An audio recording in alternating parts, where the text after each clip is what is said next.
be paying for water and lights. Bruh. Like, you what really pisses me off is when I look at like the price of gas. Bruh. The price of gas. What else, man? Like the price of like eggs and Everything. stuff like that. Yeah, I'm just like, wait a minute. Like, I remember when the price of a barrel of oil was X, and the price for gas, a gallon of gas was Y. Mm-hmm. I remember when $20 used to be able to fill up the tank.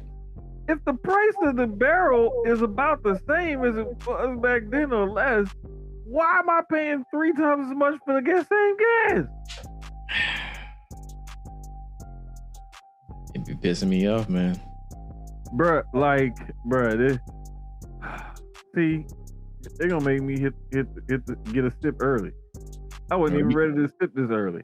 And they be wanting me to celebrate this holiday, but I'm like, ain't nothing to celebrate, goddamn it. Everything expensive.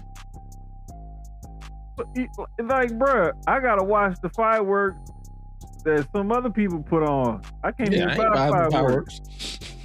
Shit, I'm gonna watch my neighbors. I'm gonna put it on YouTube. Or whoever them people is that be in the other neighborhood back there. See, I don't trust these niggas because I don't know if they shooting fireworks or guns. So I'm just gonna put on YouTube. Listen. And put on an hour loop and just look at it like, Nick. That's all I need. And then look, I live around the corner from people that live in the country. We're already in Texas. So everybody got a gun, number one. Number two, like, the country is literally around the corner from me. I got one too. I'm about to join you. I'm about to just go to the back, just fire my gun. And just like, yeah, happy birthday. Nigga. Happy birthday, America. Listen, when I back home, that's what it used to be. You just be out on the porch, just wow. I mean, that's how it used to be back in the day, but it ain't like that no more. Nowadays, shit. But nah, niggas still be out here shooting. Oh yeah. Just not like my old neighborhood. Like, it's not like that no more. We're not gonna reveal the location of the neighborhood because we don't know if the statute of limitations are out or not. Because I'm pretty sure somebody probably got hit, you know. So y'all be all right. Let me go ahead and hit this one.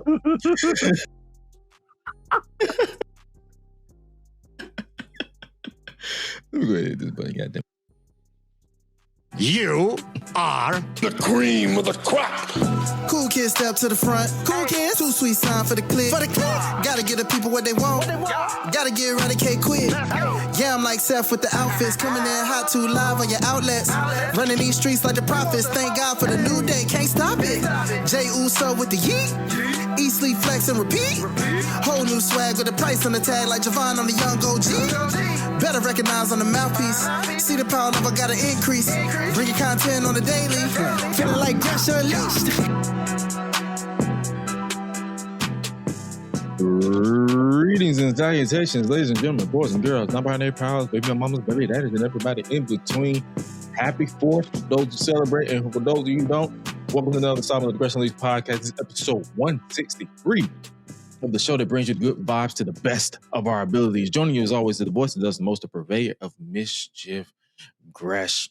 And joining me as always is my guy, my partner in crime, the giant of the familia, Mr. Jermaine the Giant. What's good, brother? I'm celebrating responsibly. I got the bottle. What I do with this. Oh, yeah. So whatever I say after taking a sip of this, and I'm on active recovery tomorrow, so I'm not even at the gym. So, hey, whatever I say can and will be used against me in the court of law. But I don't give a fuck. So, Welcome to the festivities. Happy 4th for those who celebrate. For those of you who don't, right. hey, man, take a drink anyway. Where you want to take the conversation, brother? To start us off. Say, man, it's been some good wrestling. There's some good wrestling. Some good wrestling. Across the board, man. I'm happy where everything is going right now. I'm happy the position that the business is in right now. It's in a good spot, man. We're in a good spot. So, I mean, we could talk about like the we could talk about what happened on SmackDown. We could start right there. Get that out the way. I guess we can start with good old Sami Zayn popped up on. It was a double taping for those of you who don't know. It was a double taping. They had Raw on Monday, but then they also taped SmackDown, so that I guess so people can enjoy the holiday weekend with family, friends, for those who celebrate.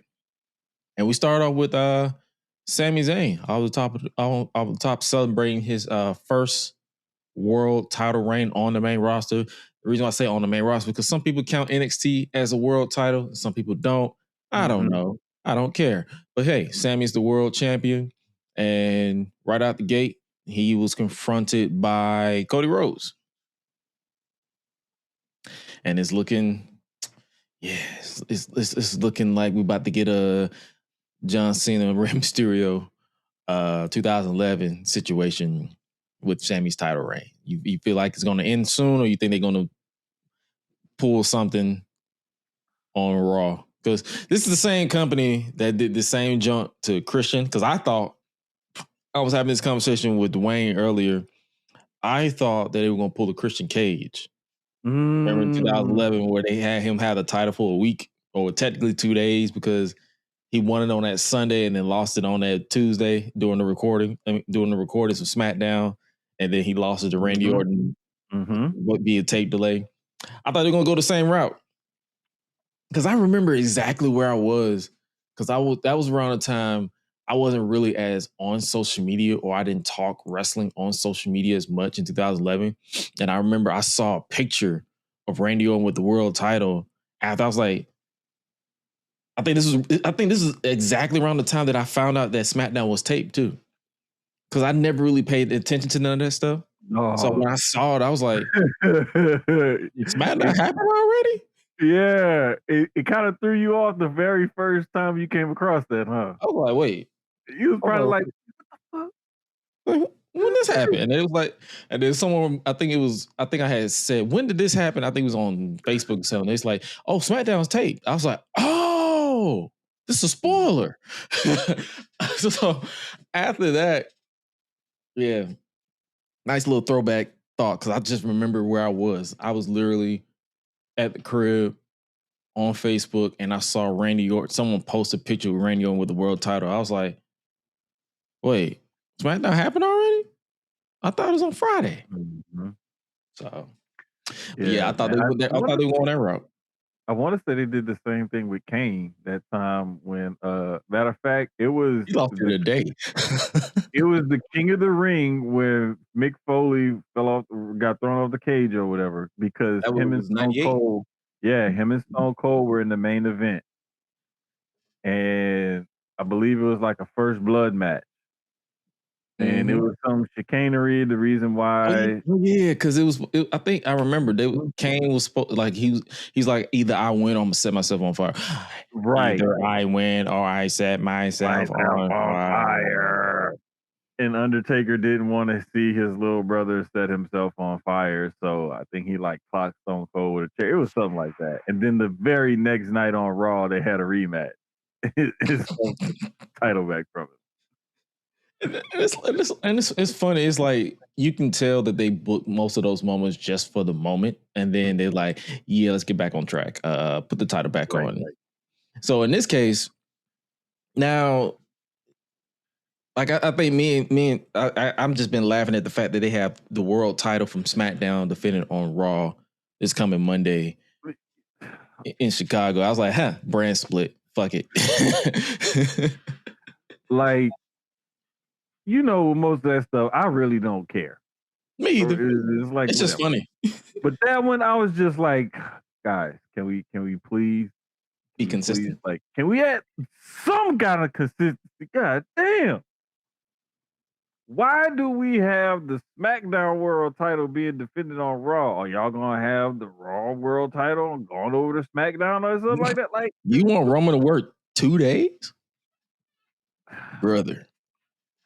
Look, that double taping would have been perfect. Facts. That would have been perfect. But I mean, it is what it is. It's like, okay, let's just see what they do and go from there. I'm really looking forward to it to see, like, will Sammy carry that belt into SummerSlam? And I think that's the thing that's causing people to say he's about to drop this title, is because they don't think that he's going to be the one to carry the belt into SummerSlam. That'll be such, like, I would feel so bad for Sami Zayn fans because it's like, hey, they just gave y'all a here nigga damn title win just to put it back on Cody. And it's like, I don't know if you watched like certain teen dramas growing up or like anything drama related. Oh, like I watched the drama. Like long-standing shows. Mhm. The reason why I'm bringing this analogy up is because WWE has this tendency of booking their good guys to a point where in your head you're like, I know I'm supposed to root for this guy, but y'all are booking him for me to hate this nigga. And it's not a direct shot at the wrestler. It's just how y'all look. That's where I feel like with Cody Rhodes right now. It's like I rock with Cody. Mm-hmm. But some of these decisions is making me like, all right, nigga, you're reaching the John Cena territory. Remember when that nigga always won, or he was always in the world title picture? Super Cena. He's reaching that point. It's like, yeah, you can lose because I don't think he's lost that much since returning to WWE. But at the same time, it's like, brother, you don't have to be in the world title picture. Yeah, it's. I think people are getting fatigued by it. The funny part is that they haven't done him any favors. That's what I mean. They really had, like, they've booked him in some very shitty situations. Mm-hmm. And it's through no fault of his own that he's trying to make these things work. It's just not always working in the way that they expect it to. Nope.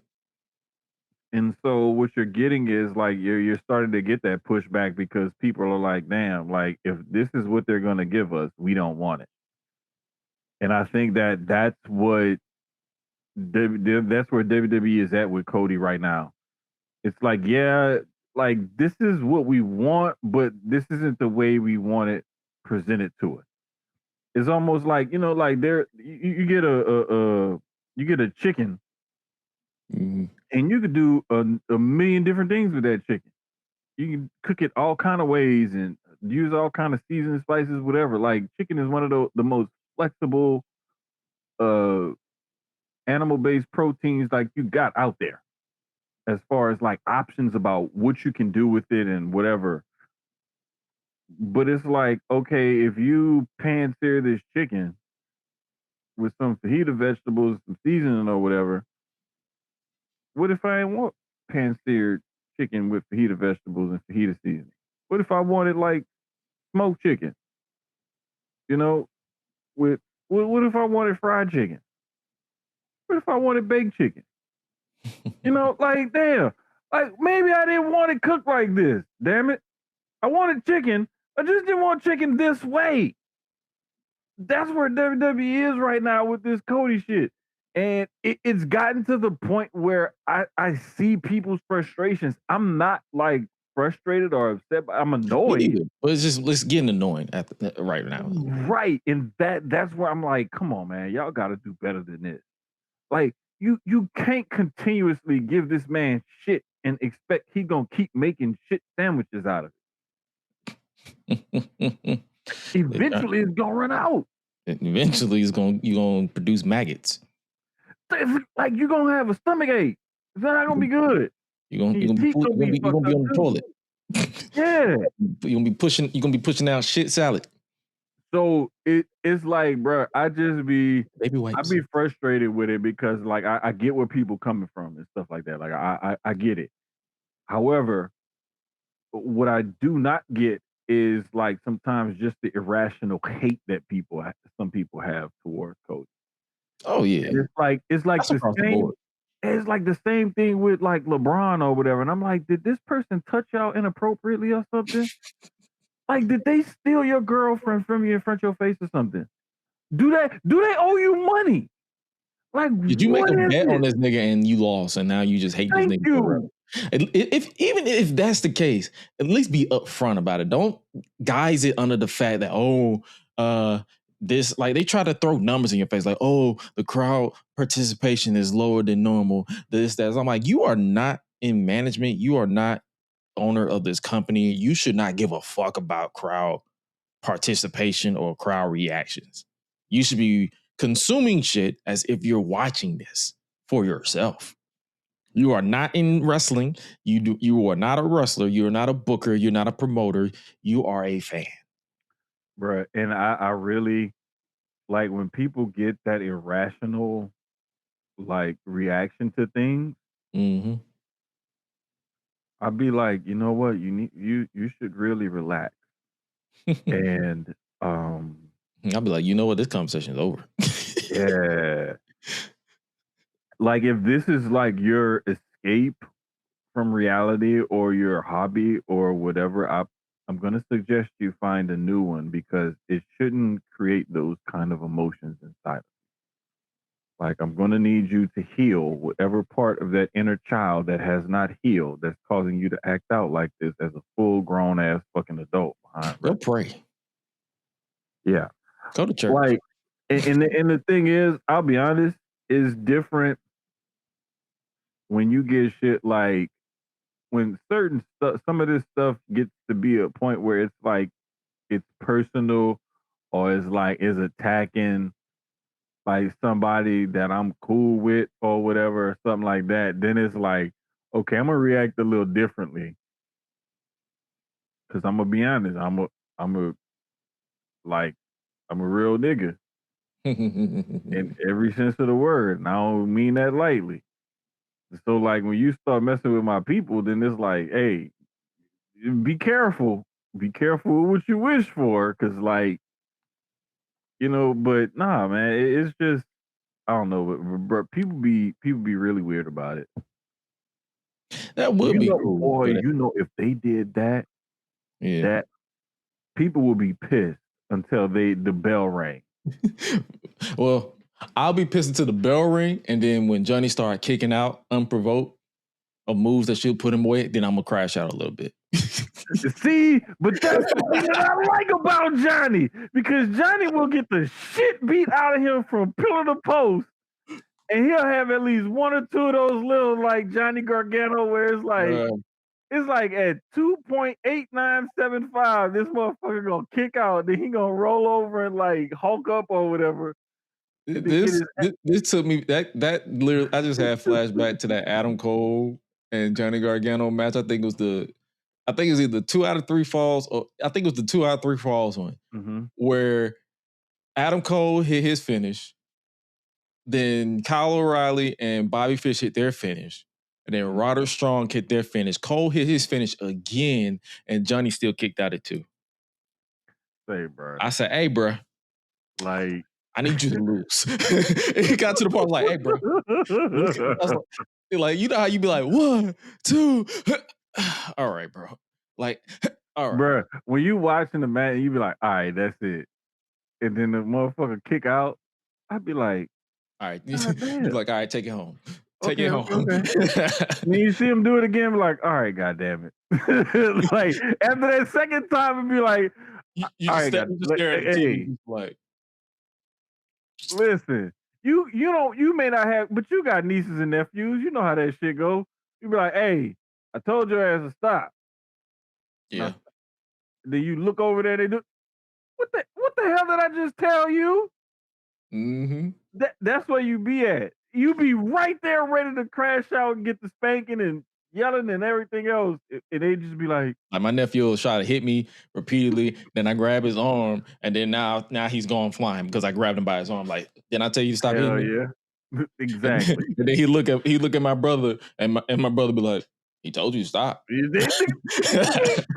What you expect? But see, bro, it'd be like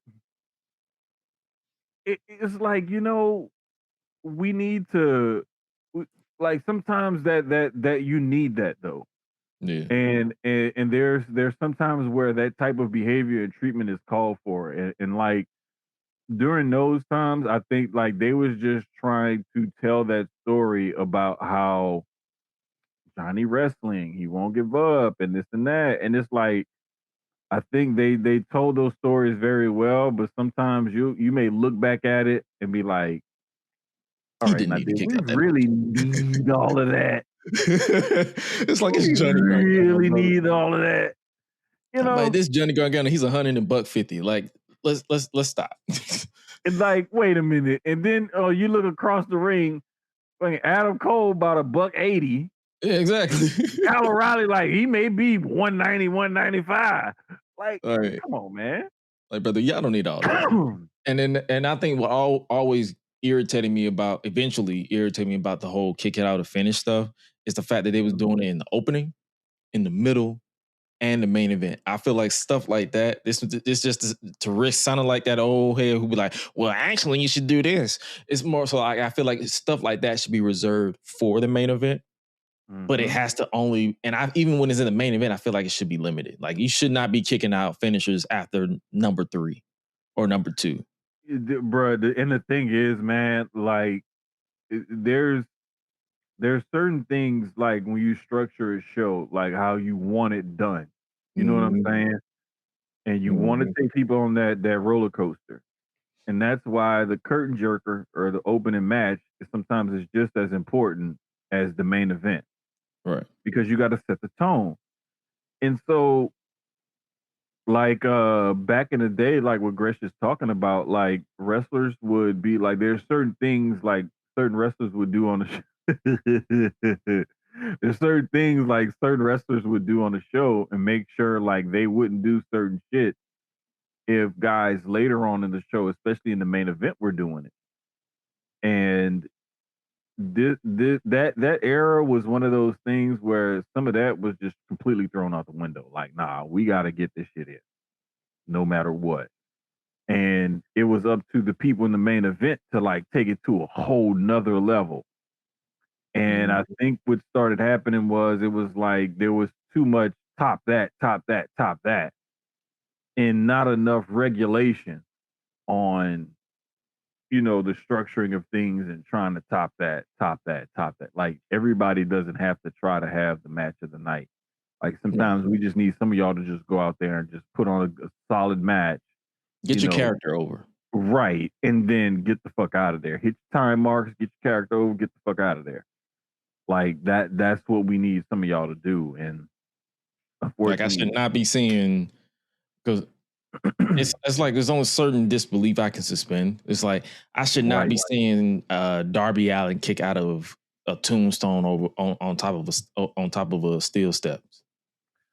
Bruh. Me personally, it's like if you're kicking out after that, like you should be dead. Like realistically, if you're getting dropped on your head onto steel steps, you should be concussed to where where your fingers are like throwing up gang signs. Yeah, bro, it should be one of them ugly ones. Yeah, but you're kicking out is like, all right, bro. Not saying Darby has done that because I don't recall him kicking out of a tombstone on top of us. But that's just an analogy that I'm right. It's just an overall analogy because I mean we've seen some unbelievable stuff, and then you see people kick out, and it's like I'll give you another example. That match that Hangman and Swerve had, where they were like the syringe in the cheek and all of that kind of stuff. It was like, bruh, come on. Like, it's like, all right, bruh.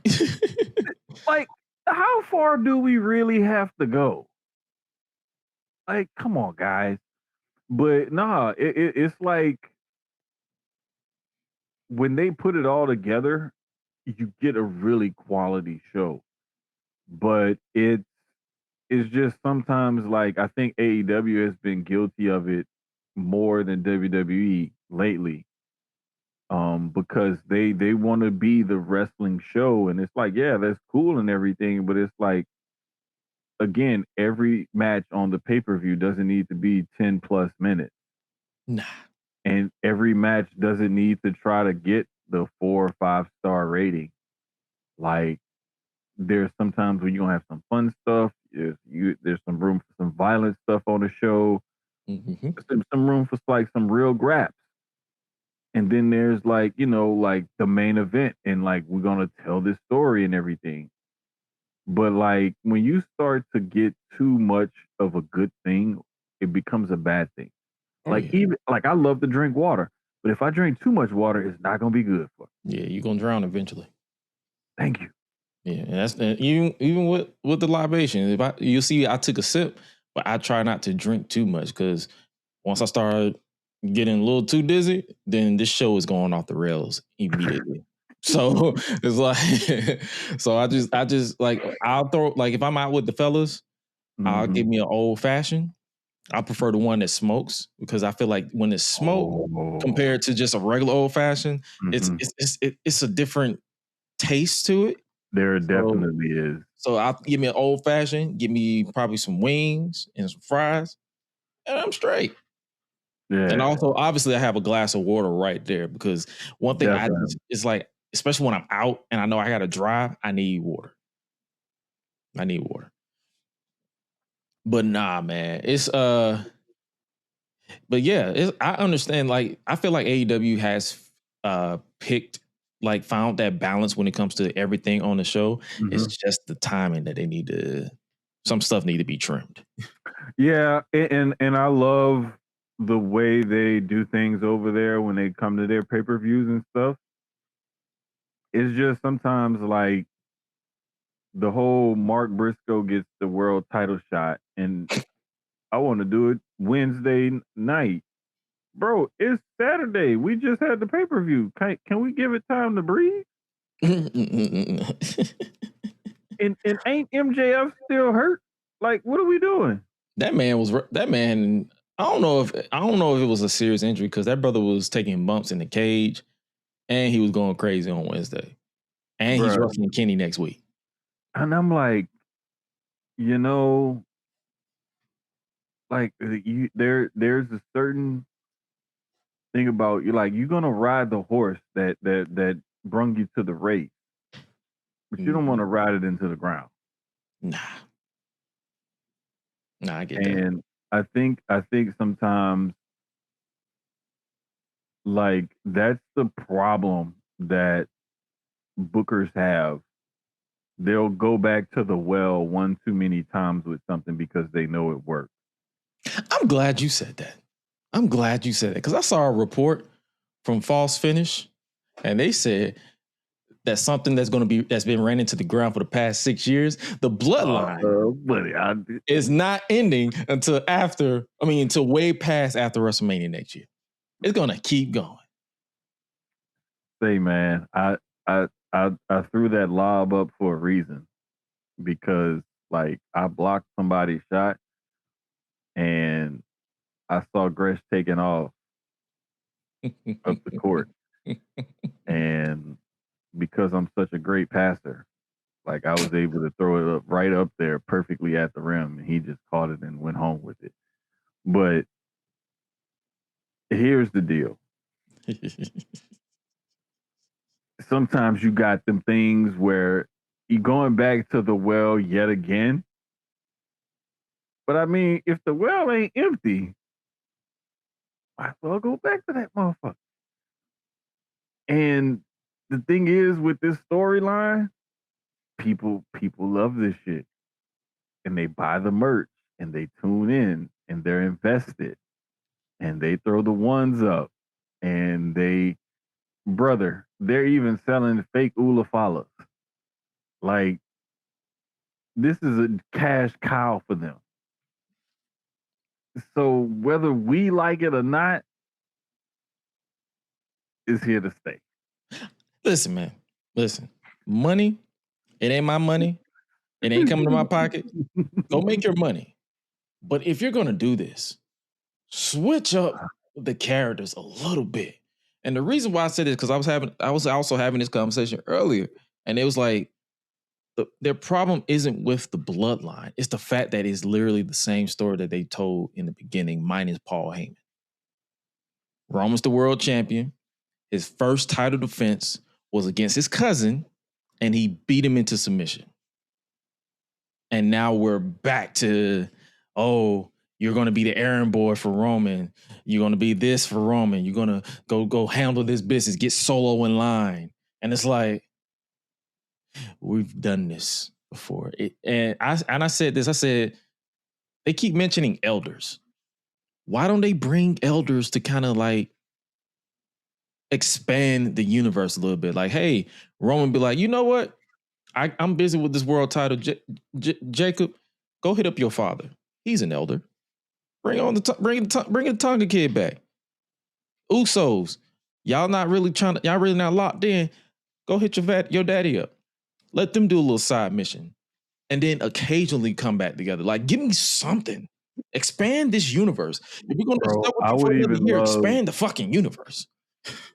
I would even love for them to, like, film a vignette where it's like one of them are going to this council of elders or whatever because they're saying the tribal chief trip. Like, something like that. And then we get reports of Zilla Fatu supposedly being at the Performance Center and supposedly signing with the company and everything. And it's like, if y'all don't have that motherfucker down to NXT so you can get his head on straight before y'all just dump him off on the main roster, like, I don't know, bro. I'm really looking forward to seeing. I'm honestly looking forward to seeing where they're gonna go with all this, especially the stuff with Solo and the way Solo's acting. Like, nah, I'm my own man. I do my own thing. Fuck y'all. Like, and my thing with that, like, hey man, I'm not advocating for nobody to not get employment, but it's like y'all not looking at Zilla and being like, we already have 6 motherfuckers that does this already. Samoan Spike. Samoan drop, splash from the top rope, ass to face in the corner, spear, super kick. We have 6 motherfuckers that do this already. What are you bringing to the table? Oh, you got the super spike. Hey, congratulations. Solo does that from time to time too. He's also a slightly bit more unhinged than Jacob.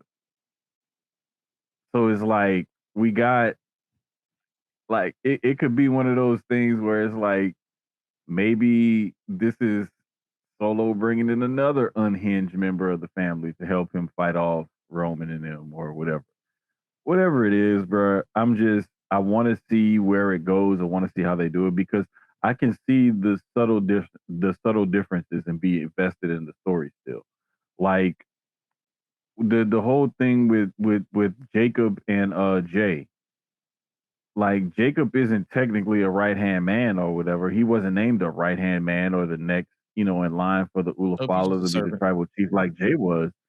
He's just like, nah, you just got to fall in line. And you get some of that dynamic between Sami and Jay in the original run of the Bloodline with Jay and Jacob, but it's from a different perspective. It's like, no, we're actually family. And I'm falling in line. You got to fall in line. It's just that I don't like your punk ass, Jay. Hey, I'm definitely taking like your punk ass, Jay. Like, goddamn. Yeah, and the one thing that's still like the exact is Jimmy trying to be the voice of reason. Jimmy has always been the voice of reason. And so there are some subtle differences there, but it's just like, I can see why people say, damn, like, y'all just running it back. It's like y'all literally looked at the bloodlines and was like, like, come on, man, give us a little bit more creativity here. Yeah, man. But so we're just gonna have to wait and see what they do. Yeah, I'm it's like, at this point, do what y'all gonna do. Just make it entertaining, please. Just make it entertaining. And you know me, like if it's not entertaining, I'm gonna be like, well, that happened. What else do you want to talk about? Mm-hmm. Pretty much. And I think I also saw somewhere, I think it was WrestleVotes or something. They reported that whatever's going on with the Vision, Paul Heyman and Braun Breaker are still going to be a thing. Yeah, and I think that's a good idea because I don't think Braun's ready on the mic yet. He needs that mouthpiece. He needs somebody to like kind of give him that rub or that boost that he cannot give himself. But my question is, how will they break off Breaker from the Vision? Like, are they going to keep him a heel? Well, I put it to you like this: they've already kind of done that with that little interaction that Heyman had with Austin Theory, where he's like, "Yeah, I know, like whatever." He's like, "Now you know." Your business, he's like, "I didn't know you here." He's like, yeah. "Well, now you know," and just walk right away. Yeah, it's like I'm done with y'all. Like I'm done with you, or with like I don't blame him. Just don't wash his hands of I him. do not blame him. Like, brother, the Vision is. Whew.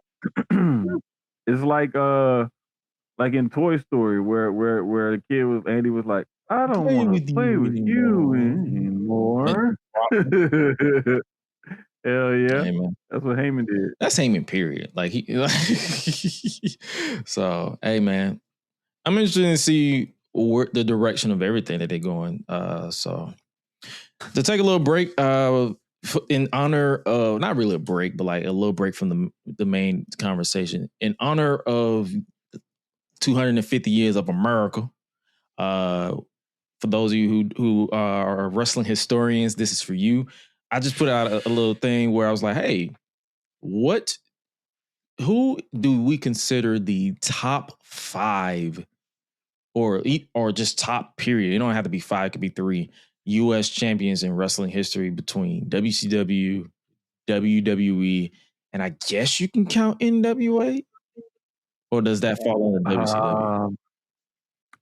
I'm gonna say yeah. You can go either way with that because they were that title has the same linear history between NWA and between WCW. So and I guess we can just to give it a little rules. We can count quality of matches, length, and popularity. Okay, I'm gonna say Lex Luger was definitely up there because it was at that point, late 80s, early 90s, whatever. He helped popularize that title. I'm gonna say who else, man? I had this list in my see, this is why I should have wrote it down. But like I know Lex Luger was up there for me. I know I thought about putting Flair on there, but I don't think he had like a good run with the title. He held it a couple of times, but it was just like whatever. I did like when Barry Windham held it back in the day. I'm gonna put Cena on there because the U.S. Open title challenge.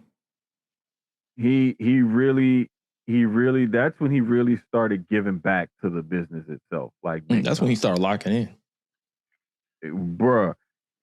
I saw Cena do a Hurricanrana. I saw Cena do like a springboard cutter. I started seeing Cena do all kinds. I was like, man, what the? Where have you been? What? Like, where have this version been? Wait a minute. You mean you could do this shit the whole time? You could do a sunset flip the entire time. Bro, what? I was like, you gotta be fucking kidding me. But I'm gonna definitely say those 3 guys. Booker T, that was another one.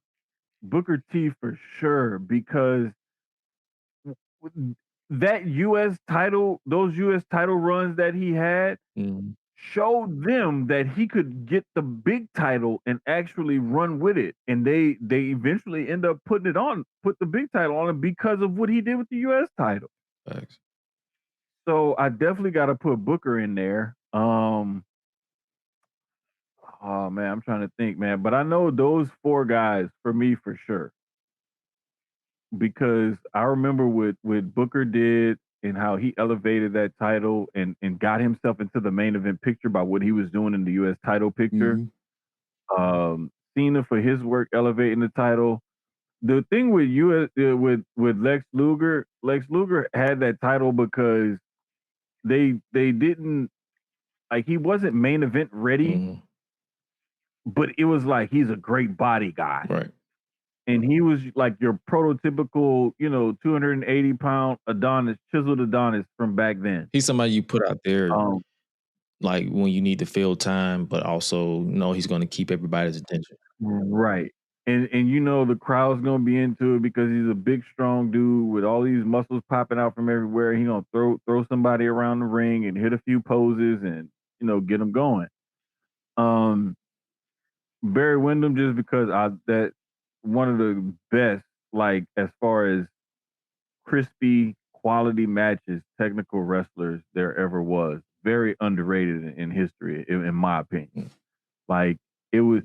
Because like how back in that time you had like Mr. Perfect and Bret Hart in WWE who were like those technicians. That was WCW, NWA. Barry Windham was that for them. Like, he could wrestle anybody. Barry Windham could have wrestled a hat stand or a coat rack and would have had a good match. Cool. I mean, as far as for me, I wasn't really a WCW kid. In this house, we was always watching WWF, so it's like that was strictly Intercontinental title reigns. But I would definitely say if I had to pick, it would definitely be just based off from the matches I went ahead and seen. I would definitely put Bret Hart up there, even though he won it towards the end, like when he was like got post screw job. I still feel like some of his matches that he had, like against Sting and those guys, was actually pretty good. If I had to go straight WWE, Booker T obviously is my top because that guy, like, his presence was always there. Like, I know a lot of people were wishy-washy about him back in the day, but me, in this household, we were Booker T. I picked Booker T in the video games. I picked Booker T basically like across the board. So Booker T, MVP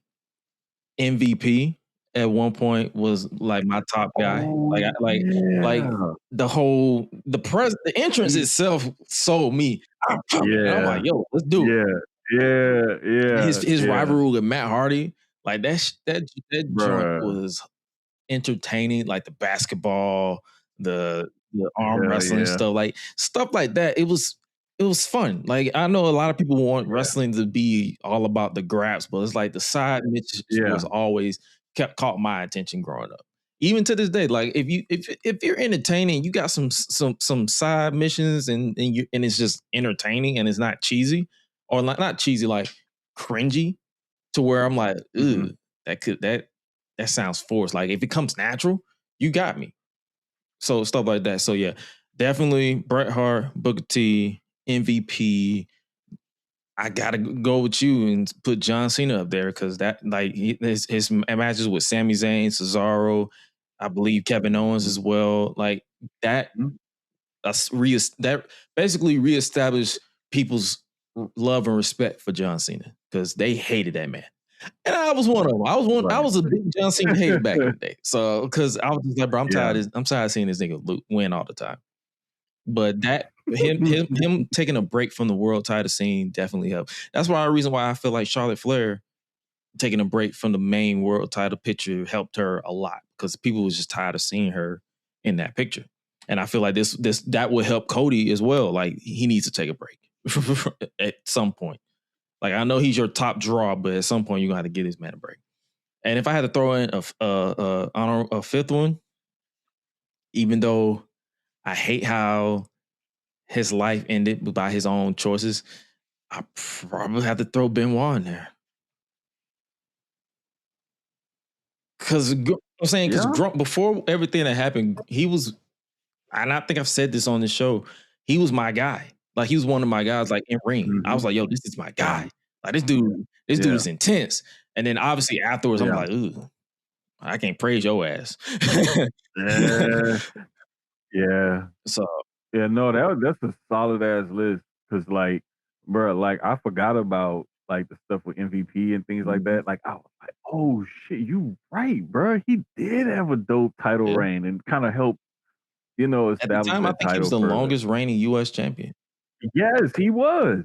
He had the record. I think he still does, if I'm not mistaken. Mox broke it. Oh, Mox did? Like right before, like he broke it like right before he lost it in that battle royal because that's when the Shield turned babyface. Oh, okay. So he basically won it at that Extreme Rules, and then he bypassed the year, and then he lost it like around that May, June. So, and that's like he was like a year and a month, and then he lost it. The only thing is with that, like for the most, it was almost like a prop. It was almost like the vest. Like because it was like, why the fuck does Moxley have this? Like, does he even defend it or anything? It just looks like it was part of their uniform. He was like, you got the tactical pants and the boot, the vest, and the U.S. title. Like it just like went with everything. But yeah, nah, that was definitely a time. Well, if you merge the WCW and the WWE, the longest reign right now is Lex Luger at 523 days. Bruh, that motherfucker had that title. And this is when, like I was saying, they wanted to do something with him. They just couldn't fit him in the main event picture. So it was like, here, nigga, damn. Like, we got this for you. But it's just it was crazy because he would have these matches and stuff, and like you would see him and he would get the crowd excited and everything, and he just couldn't break through that glass ceiling. And then when they finally did it, then it was just like, damn, now we see why we had this motherfucker in the mid card. He can't really wrestle like that. like damn. So yeah, man. But yeah, that was a nice little conversation, the little sidebar conversation for the U.S. title. Like I feel like we'll probably do more of that on down the line as well. So shifting gears to, I guess we can talk a little bit about TNA. You saw they putting 2 people in the Hall of Fame this year. We got Amazing Red that'll be included in the Hall of Fame, as well as Conan. Yeah, man, and especially with Conan's recent like health scares and stuff like that. I'm double glad amputation. His flowers. I believe so. So I'm just glad that he's getting some of his flowers, man. Because you just never know these days with the way things are going. And Amazing Red getting some of his flowers as well, because when I learned of him and I realized his influence over the business and whatnot, and how many wrestlers actually were influenced by him, and how many people like took his moves and stuff, and how many of the things that he actually invented and whatnot are still being used to this day. Like, it's always dope seeing people like that get their flowers. So I'm really happy for Amazing Red and for Conan to get their flowers at the TNA Hall of Fame. Oh yeah, because I remember I saw someone when they was announcing the X Division. I guess it was it the Ultimate X. I didn't watch Slammiversary, so the X Division title match, and they was like, yeah, Amazing Red was gonna be in. I saw someone in the comments. They was like, who? And I was like, hey man, I've really reached that point in my life where who offends me, because I know exactly. It's like, nigga, who you mean who? That's Amazing Red. Fuck you mean who? Like your favorite wrestler's favorite wrestler. Literally. That's who that is. Like when I hear that, when I be hearing that, I'm like, bro, it takes everything within me. I was like, I'm gonna mute your account. I'm not gonna clap back at you, because it's like, what the fuck do you mean who? Say, man, it be like that sometimes though, and like I try not to get as upset or offended by stuff like that anymore, because I know I've reached unk status, and so I try not to even like let it bother me as much as I used to. there's some things where I can't let it slide. I just gotta hit you over the head Like, hold with on it. now. But then it like wait a minute. You know what? I let a lot of shit go, but this right here, that's one that I was like, you know what? I'm gonna let that slide because, like, for some people, they weren't around for the tape trading days or some of those days of Well, pro we had to be up at wrestling. like And then some 1 people, o'clock or midnight to like 2 in the morning to right, watch ECW or like right. remember AM like AM Raw, like where they would watch like a condensed like if you didn't have cable, they had like Mhm. like highlights of Monday Night Raw at like 3 in the morning. It would be like 15 minutes, 20 minutes, stuff like that. Like it would be condensed. It's almost like how NFL Network or the NFL Game Pass or whatever allows you to watch a full football game in just 60 minutes. Like they only play the parts where the clock is actually ticking or whatever. And they even cut out like the in between the plays, like the huddle and stuff. Mhm. Like that's what that show was kind of like from what I remember. Oh shit, it's still going. AM Raw is still Damn, I going. thought they been cut that out. Shit, you learn something new I every was like, oh day. shit, this shit is still Goddamn. going. Okay. Say and like I don't know, man. I just whatever. I try not to let that shit bother me no more because I know that like there's just some people who weren't around for those eras. Plus, like there's a lot of people who like me who were around for some of that, but just didn't get into the weeds of some of it. And so they may not have known. And by now you should know. If you're of a certain age group or a certain bracket, like you should know. Unless you just recently got into wrestling, you should know who this person is. Yeah. Like, come on. Oh, I lied. They canceled it 5 years ago. It just wasn't updated on Wikipedia. I was Oh, like, it's still bro, going? I was about I'm like, to say, oh damn, no, yeah. So basically, I was when the about to say, WWE Network became a thing, that's when they dropped it because it's like, hey, you can watch highlights on the network. But that's basically what AM Raw, like you had to like wake up at like 2, like if you were that person where you had to wake up at like 2, 1, basically New Japan. Like if you're watching New Japan, the way you had to wake up at like 2 o'clock, you had to wake up at Mhm. like 2 o'clock to watch. And what they would do is they would put like the opening segment and the main story, but nothing else in between. So like if you wanted to watch bikini contest, remember back then it was bikini contest galore. If you want to watch all this stuff, you couldn't watch it. Like it was literally just the main event, and then whatever like they will pick like probably the main, like the opening segment, and probably one match in the middle and the main event. Like it went from however long Raw was, like 2 hours at the time, and they condensed it to 30 minutes. It was basically like Hulu. Perfect. Because I remember at one point on Hulu, they would like trim There a you lot of go. stuff down. There you go. Yeah. They would make it like, I want to say it'd be like an hour Yep. on the Hulu version. The Hulu version was Like an an hour, hour. whereas Raw was like 2 to 3 hours. And when it went to 3 hours, I think it was like it went from 1 hour on Hulu to like an hour and 45.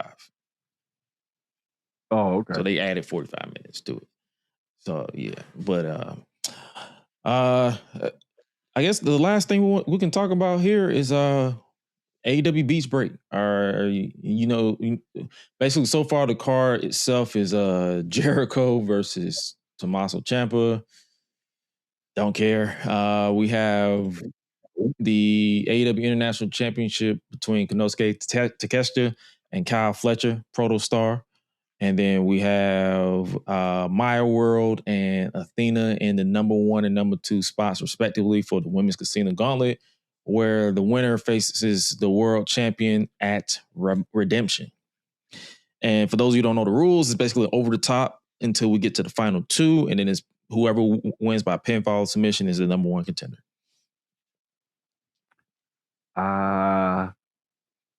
That Proto Star to catch the match, that's gonna cook. Oh yeah, there's gonna be some shenanigans, obviously, because that's every Don Callis family match. Not looking forward to old nigga versus young old nigga. Young old nigga. Because that beard makes Ciampa look old as shit. Bro, Ciampa ain't even 40 Nope. yet. remember when he was in NXT and he got that old man look 57. Bro, he looked 57. Mm-hmm. And he's 41. Okay, so he barely 40. He's 41. Definitely looking forward to the women's Casino Gauntlet match. Because those typically are always a good match, and then you get down to the final two people, and it's like that's when it's like, oh shit, well, we got cooking. Definitely want to see if they're gonna give Maya World this spot. Really looking forward to seeing what her and Athena do. Mm-hmm. Because after her match with Mercedes, Athena cut a promo about Maya World. So I'm wondering if they're gonna keep this shit cooking with her and see where they go with it with her and Athena. If their match in Collision is any implication, it's gonna be a good opening. Mm-hmm. Because it's teacher versus student, but also it's like Maya World has not missed a step since getting this opportunity of, I guess, more of a prominent spotlight. So I'm not expecting anything less than good to great when it comes to Maya World versus Athena. Now, will they start the ROH situation? Because one thing about me is I don't watch Ring of Honor TV, but if a card for their pay-per-view is actually pretty interesting, I'll catch it.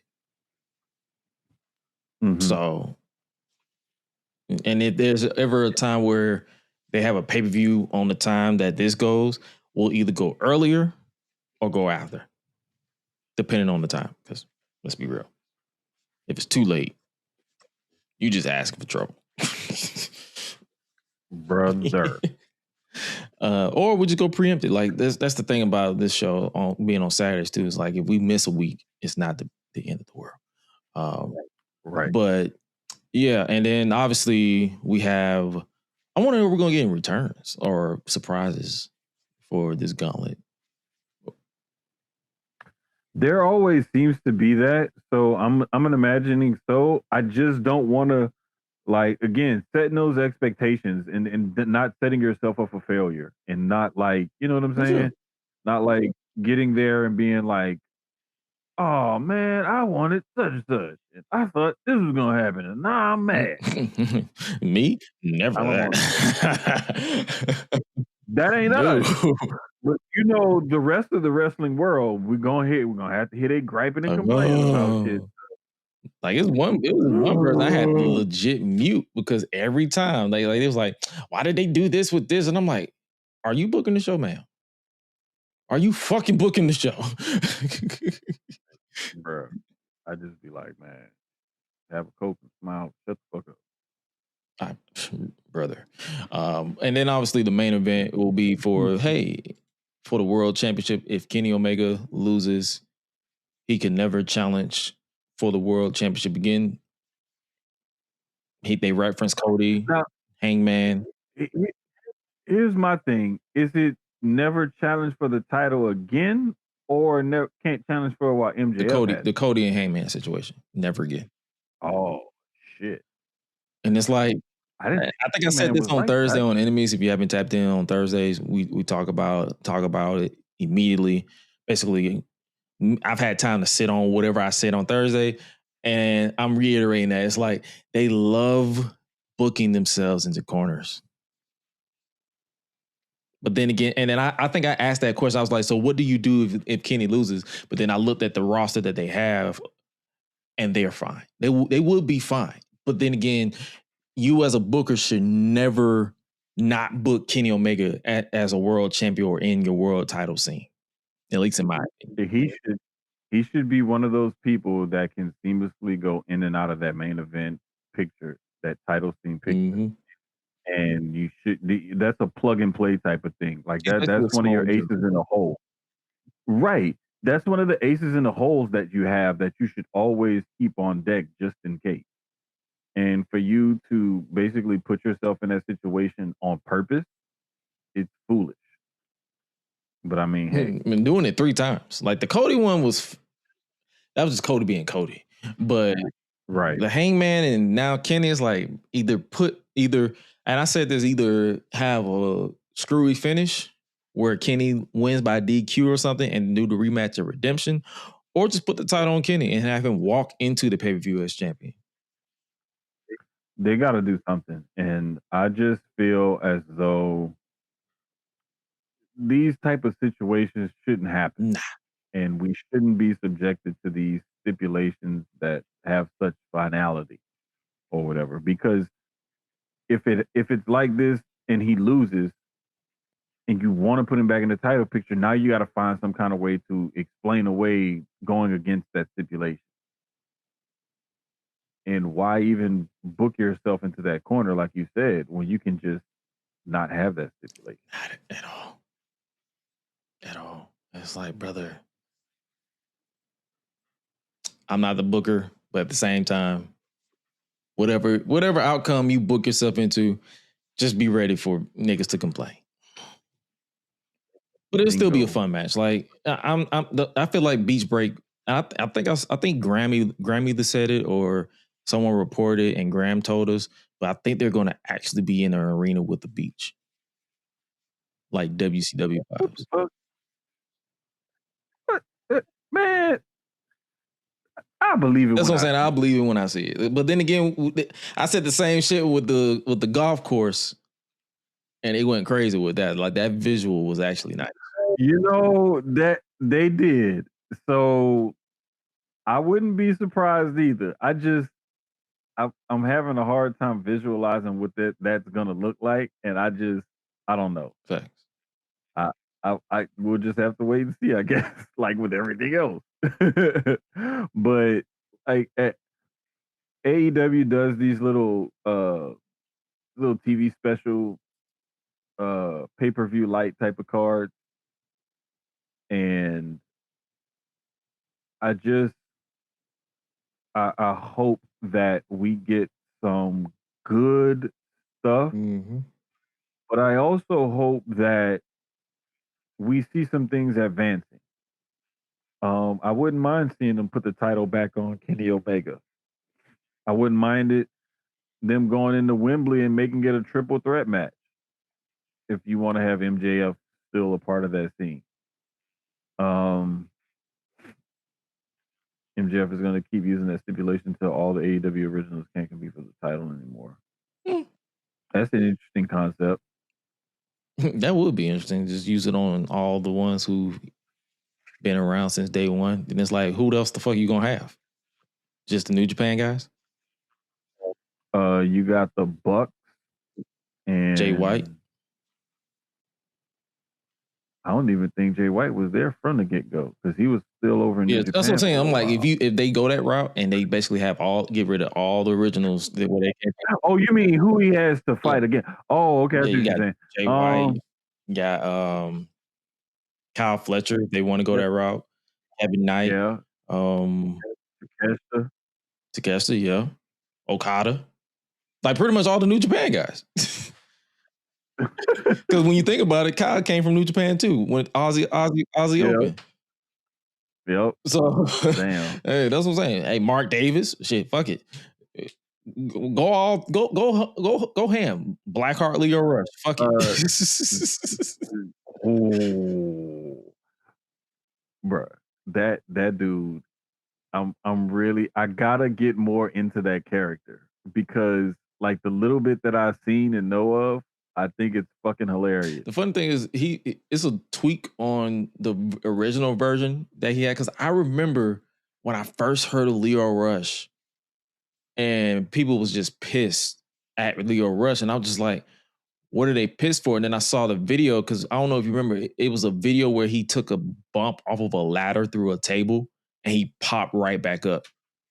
But he was portraying the Blackheart at that point. So he was portraying the Blackheart as he was basically portraying the Blackheart as the Fiend with Bray Wyatt. To where he took a table bump, he popped back up, and when I tell you people was pissed, and I was just like, yo, it ain't that deep. He just no sold a table bump. The thing is though, him at his size, that's probably what it was. No selling the table. I think that's because he's He's probably $120, $150, maybe. Yeah. I think that's what it was. And it's like that guy, he shouldn't sell shit like that. And it's like, what's wrong with him selling it? Not selling Yeah, that. but then when you look at the height of the ladder and the table bump he actually took, I think it was like a pile driver through the table and he just popped back up. Now see that okay. Like there's certain stuff where you go a little bit too cartoony. And it's like, God damn It did come off a little cartoony. cartoony for me, and I was just like, ooh. But I didn't lose my shit on it. I was just like, well, that happened. Yeah, it's one of them things where it's like, okay, next. Like don't get all beside yourself, people. But then I Relax. remember who was pissed off. It was Jim Cornette. You already know how that goes. Bro, Jim Cornette be mad at air. He's like, you should not have oxygen, you piece of vermin. So it's like, God damn. Yeah. Sometimes, and the crazy thing is, sometimes I be agreeing with him, but it's just like the way he presents some of his stuff. Just be like, man, will you just shut the fuck up? That's how I am with a lot of these, him and a lot of these podcasts, and when they be losing their shit on stuff, I'd be like, man, will you just shut the fuck up?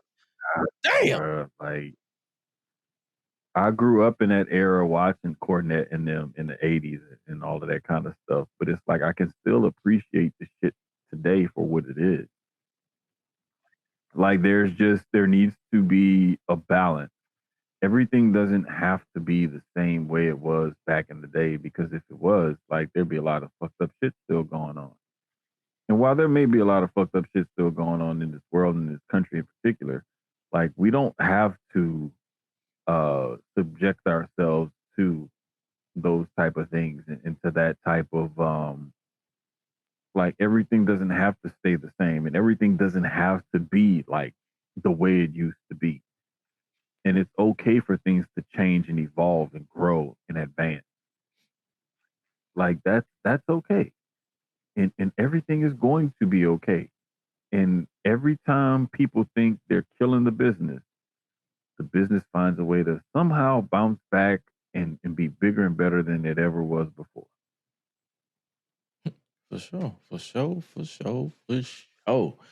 So, hey, man, AEW is going to be interesting on Wednesday. We'll be back on Thursday, Public Enemies, to talk about it afterwards. And then we'll be back here next week to basically talk about whatever else we don't talk about on Thursday. We're going to actually have more fun with these episodes. So basically, make sure you continue to tap in with us, yours truly, with Jermaine and all that stuff.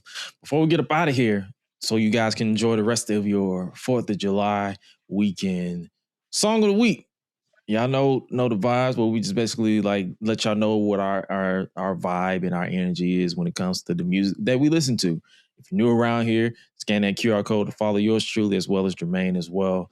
But if I had to go with my song of the week this year, have you heard that new T.I. album, Kill the King? You know what? I've been meaning to listen to that, and I haven't. He got some bangers on there. He got this. I think it was Dope Boy Academy with it was himself. T-Pain did the hook and the chorus, and Jeezy and Future. So like if you listen to that was a good one. But as far as my song of the week from the same album is Pistol on the Dance Floor. Pistol on the dance floor? Like he's rocking his pistol on the dance floor. Oh, pistol on the dance floor. My bad. Oh nah, if you pistol on the dance floor, you weird ass nigga. Yeah, big time. I'm looking for this song because I had a song. I know you put Juvenile and Young. Yeah, I put that one on there, but there was another. I'm gonna just go with that one. Oh, Hotter the Hottest? Yeah. Cause like that's it. The reason why I really like that one so much is cause it's a dope beat and him and his son rap on the song. Bet. And it's kind of like reflective. And I love a good reflective song. So for sure. So hey man, one thing music does, it cleanses the soul. It keeps you going when you. That's why whenever I be looking at people like, you listen to music every day? Yes I do. Bruh, his son got a line in the song where he says, I like to be alone because when I get ticked off, I get violent. And I fucking identify with that line like a motherfucker. Oh. That. And I get it. Like, I tell people this all the time. Like, brother, when I'm pissed off, it's best to leave me alone. Exactly. That people think I be playing when I say I don't like people, man. I do not like you, motherfucker. I really don't. I just tolerate people because I know I have to, and it's better for world peace if I did. So, amen. You're welcome, motherfuckers. I try not to crash out, but then again, some of y'all need to be crashed out on, so I just crash out on you. You deserve it. But hey, if you like this episode as well as rocking with us, make sure you scan that QR code to subscribe to us. It's www.gressunleashed.com. You can follow me at It's Gresh. AO is Gresh everywhere. Make sure you follow Public Enemies HQ for all the stuff we got rocking over there. Make sure you follow Susio Sports with Jermaine, Sloan, the whole crew over there. Make sure you guys tap in with them at Susio Sports. I believe that's the social platforms.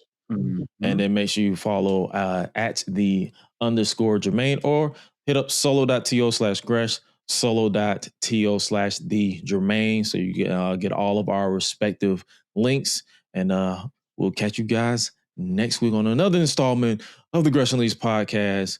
Via it if nothing pops up. But with that being said, you guys stay safe out here in these streets. And make sure if you pop these fucking fireworks, stop that shit after midnight, because I'm going to be the storm, because I'm going to pull out my water hose and I'm going to literally wet all y'all motherfuckers because I'm trying to go to bed. Hey, I'm trying to go to bed, nigga. It's midnight. I'm tired.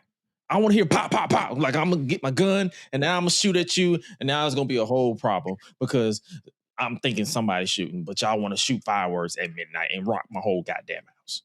But with that being said, you guys stay safe out here in these streets. Like, really be safe and just stop shooting fireworks after midnight. But remember to always eat, sleep, flex, and repeat. We out. Y'all be busy. And make sure you don't fuck them fucking fireworks after midnight.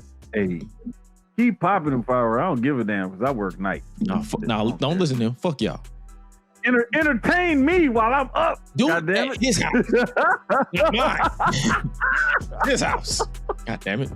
Hey, right out there in the cul-de-sac, preferably, so that way I can just open the front door or whatever. Like, or no, you know what? Do it over here on this side so I can sit on the back patio and watch. Fuck y'all.